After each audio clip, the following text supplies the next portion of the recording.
Hi, Art 3.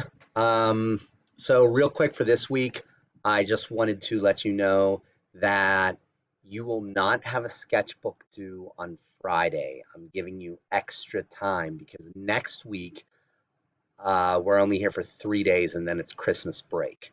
So instead of doing a sketch this week and then giving you just a couple of days to do one next week, I'm just going to give you extra time to get this one done. So this one will not be due Friday, it will be due next Wednesday, giving you effectively a week and a half to get this done.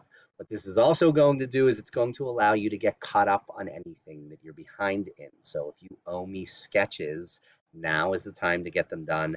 Try to get everything done and finished before next Wednesday, get it turned in. Um, and I think that's it. So, nothing due Friday, everything due next Wednesday.